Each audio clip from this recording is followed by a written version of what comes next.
오늘 이 말씀을 중심으로 온전한 마음이라는 제목으로 함께 말씀을 나누도록 하겠습니다. 미국 IT 벤처의 성지라고 일컫는 샌프란시스코 부근의 실리콘밸리라는 곳이 있습니다. 이곳에는 많은 회사가 세워지고 또 많은 회사가 문을 닫습니다. 또 많은 회사가 이제 인수합병되기도 합니다. 이 실리콘밸리에서 가장 오랫동안 살아남은 회사를 운영한 사람이 있습니다. 바로 오라클이라고 하는 소프트웨어 회사의 창업자인 레리 앨리슨이라는 분입니다. 오라클은 마이크로소프트 다음에 세계 2위 매출의 소프트웨어와 데이터베이스 회사입니다. 격변하는 IT 생태계 가운데 오라클이 오랫동안 승승장구하며 살아남을 수 있었던 이유가 무엇일까요? 여러 가지가 이유가 있겠지만 가장 중요한 핵심적인 이유로 이 레리 앨리슨은 끊임없는 점검을 이유로 듭니다. 끊임없는 점검. 점검한다라는 건 지난 과거를 돌아보면서 실수했던 것, 놓쳤던 것, 잘못됐던 것.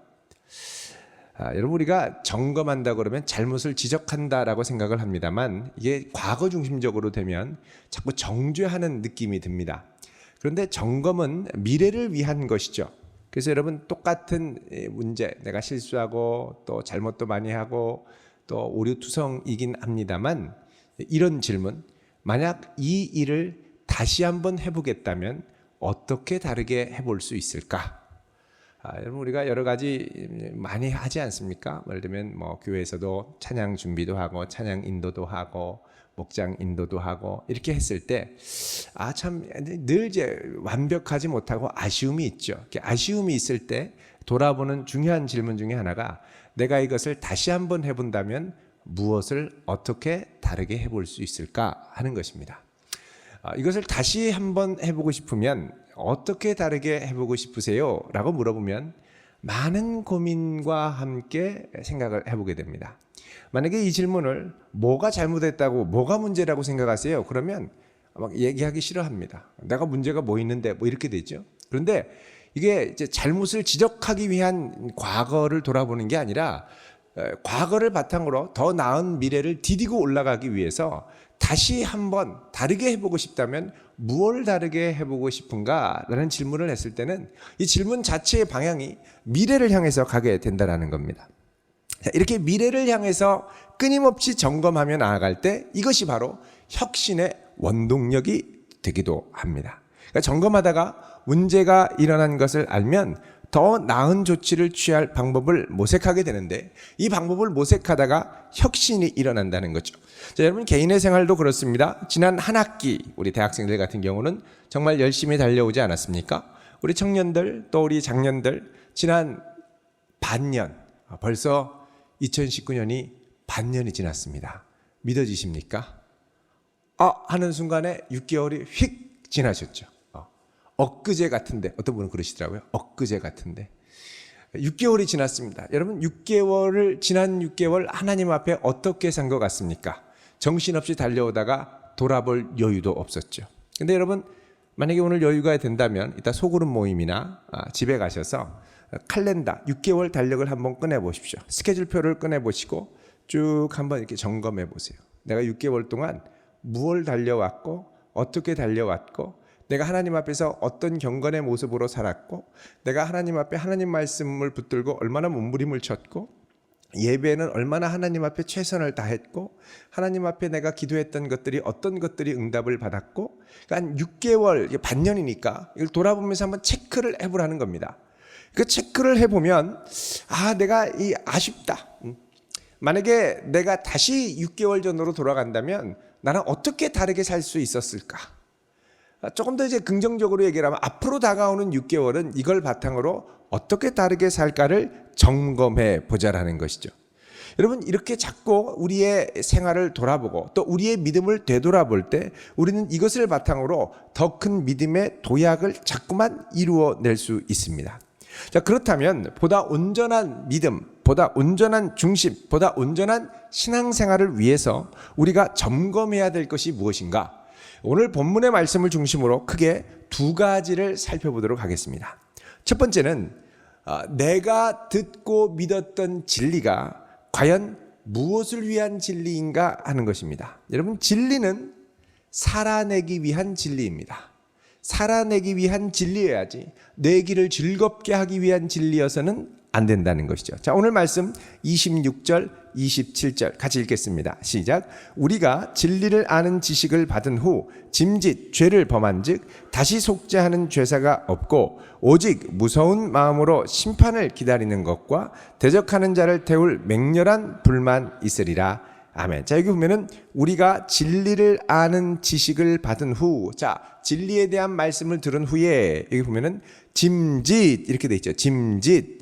이제 헬라어로 헤쿠시오스라고 그래서 고의로 이런 뜻입니다. intentionally 고의로 죄를 범한즉 이렇게 돼 있죠. 자, 진리를 아는데 고의로 죄를 범한즉 이게 한 번만 범한 게 아니라 하마르타논톤 그래서 현재 분사입니다. 지속적으로 반복해서 범죄한다는 거죠. 자, 진리를 배우고 아는데 진리를 그냥 귓등으로 흘려보내고 자기 육신의 욕심과 소욕을 따라 그냥 살아가는 게 아니라 진리를 들으면 그 진리 앞에 나를 쳐서 복종시키는 연습을 계속해야 된다는 겁니다. 그런데 그렇게 하지 않고 계속 죄를 범하면 그 다음에 어떻게 되느냐? 29절에 모세의 법을 폐한 자도 두세 증인으로 말미암아 불쌍히 여김을 받지 못하고 죽었거든요. 자, 모세의 법을 폐했다라는 건 거절했다, 어겼다 이런 뜻입니다. 자, 모세의 법을 제대로 지키지 못하고 거부한 사람도 불쌍히 여김을 받지 못했거늘 하물며 29절에 하나님의 아들을 짓밟고 자기를 거룩하게 한 언약의 피를 부정한 것으로 여기고 은혜의 성령을 욕되게 하는 자가 당연히 받을 형벌은 얼마나 더 무겁겠느냐 그러죠. 자, 이것은 우리를 위하여 역사하신 하나님의 은혜의 역사, 성령의 감동하신 은혜 주심. 은혜 주신 거는 왜 은혜를 주십니까? 진리를 살아내고 진리에 복종하기 위해서 은혜를 주시는 거죠. 그런데 은혜를 주심에도 불구하고 일부러 알매도 불구하고 진리를 따라 살지 않고 진리를 거부하고 나의 육신의 소욕을 따라 살아간다라는 것입니다. 여러분, 진리는 끊임없이 되새기고 내 안에 내면화해야 됩니다. 이것을 뭐라 그러냐? 큐티라고도 하고 묵상이라고도 하고 말씀을 붙들고 기도한다라고도 하죠. 여러분, 우리가 세상을 능력 있게 살 수 있는 이 비결, 방향, 지침은 이 하나님의 말씀 안에 들어 있습니다. 들어 있는데 문제는 이거를 얼마나 내 속에 내면화하고 내 안에 살아있는 능력으로 만드느냐 하는 것이죠. 세상에 가서는 세상의 논리대로 가고 교회에서는 교회의 논리대로 있고 그게 아니라는 거죠.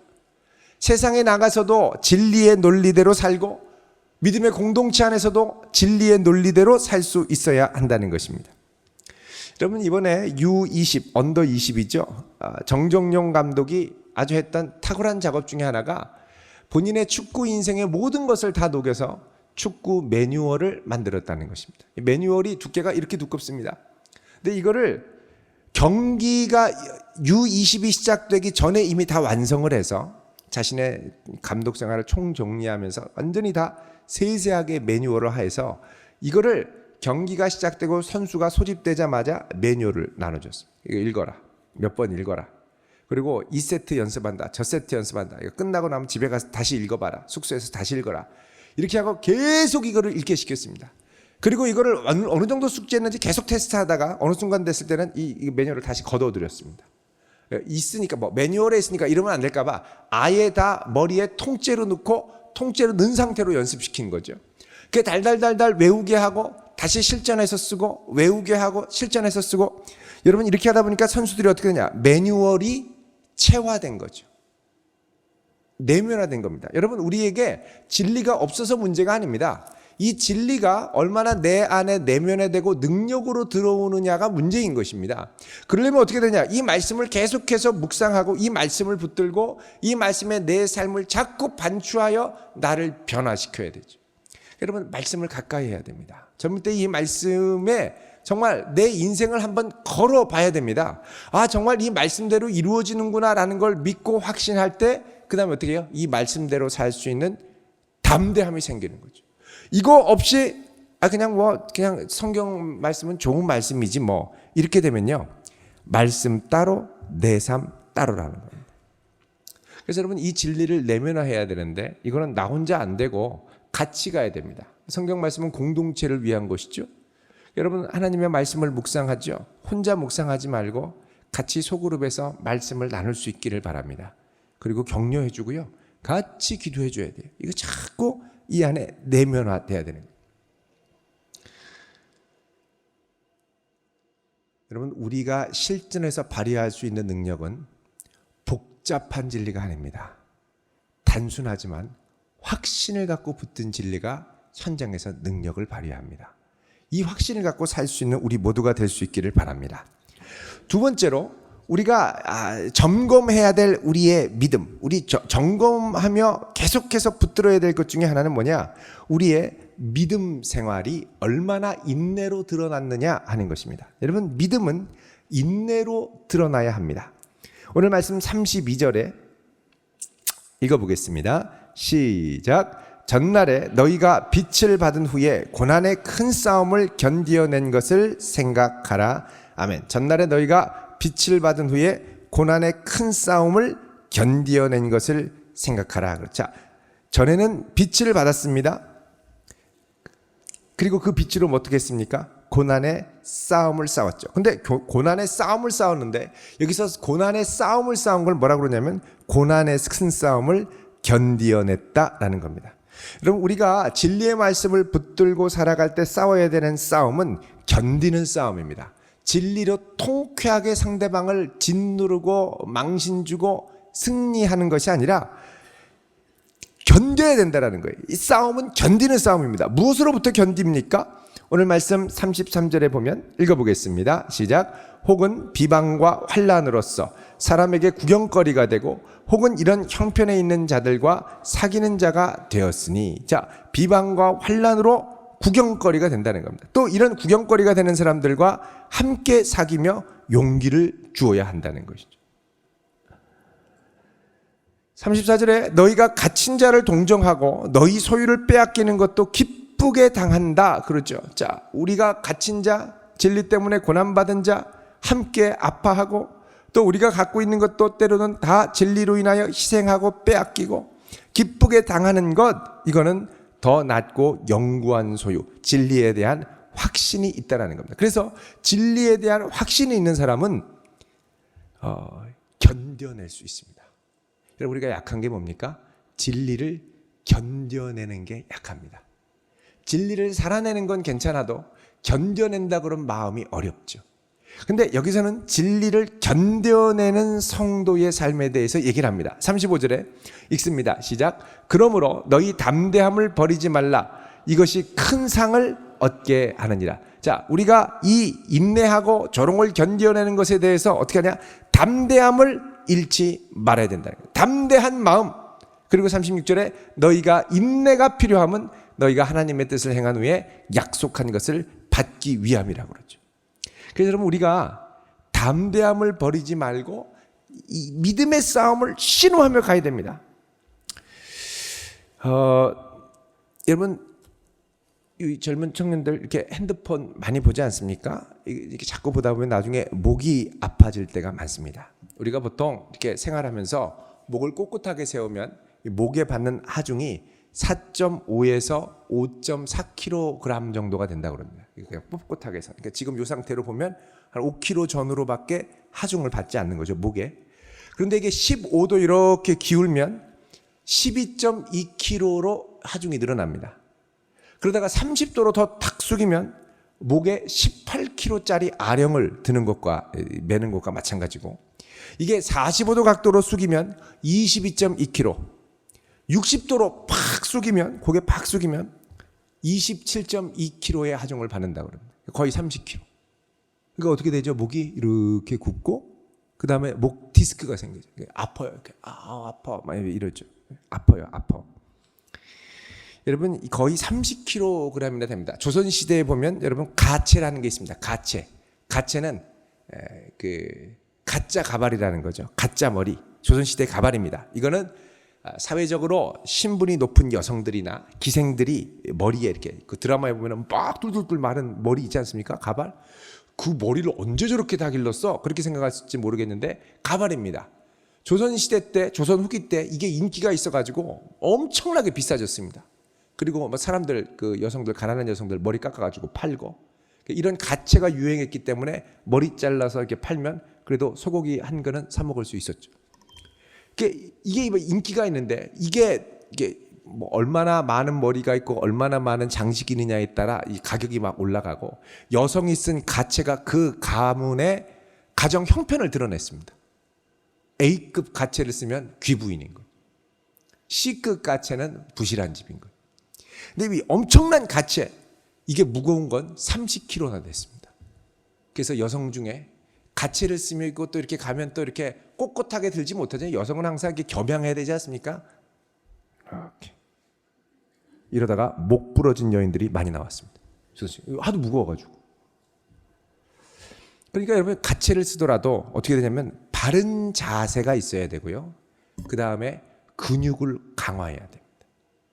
여러분, 청년들 자세가 나쁘면 어떻게 됩니까? 당장 허리 삐끗하지 않습니까? 허리 나쁜 청년들 소름 들어보시겠습니까? 예, 말씀 안 하는 건 이유가 있다고 생각합니다. 허리도 안 좋고 목도 안 좋고, 여러분 이거 바른 자세와 함께 이제 운동을 해야죠. 근력 운동을 해야 됩니다.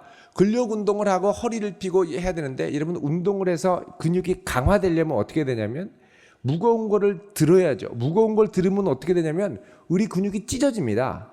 근육이 찢어지면서 아물 때 근육이 단련된다 이겁니다. 그러니까 이렇게 헬스 같은 데 이렇게 쫙 이렇게 하면 막 이 알통 2도 받고 3도 받고 막 나오는 분들 계시죠? 이분들은 근육을 엄청 많이 찢어봤던 사람들입니다.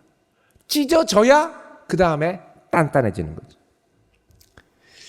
여러분, 성도가 고난에 대해서, 조롱에 대해서, 이 세상에 있는 차별에 대해서 바른 자세가 필요하고, 그 바른 자세 위에, 고난을 대처하는 바른 자세 위에 바른 단련이 필요합니다.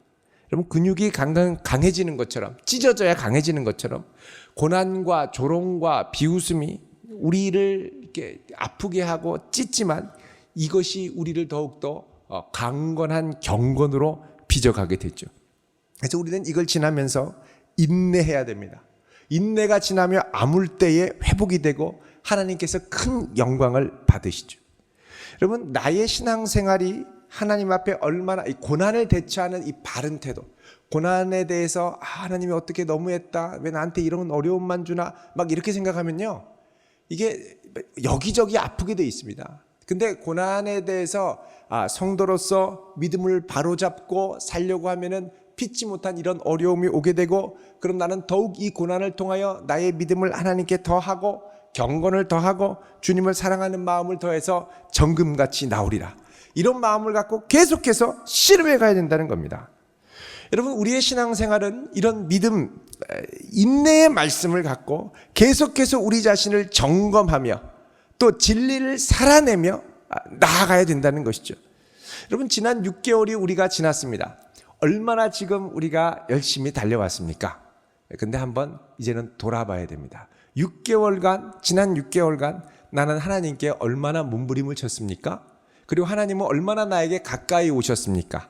그리고 나는 이 진리를 붙들기 위해 얼마나 몸부림을 쳤습니까? 그리고 나는 고난에 대해서 얼마나 바른 자세를 갖고 있습니까? 이것을 우리가 제대로 점검할 때 다음 다가오는 6개월, 2019년 7월부터 시작되는 다음 6개월, 그 6개월의 기간이 우리에게 복된 기간이 될 줄로 믿습니다. 믿음 위에 바로 서고 인내의 말씀 위에 온전히 살아낼 수 있는 그런 성도 될 수 있기를 주의 이름으로 축원드립니다. 기도하겠습니다.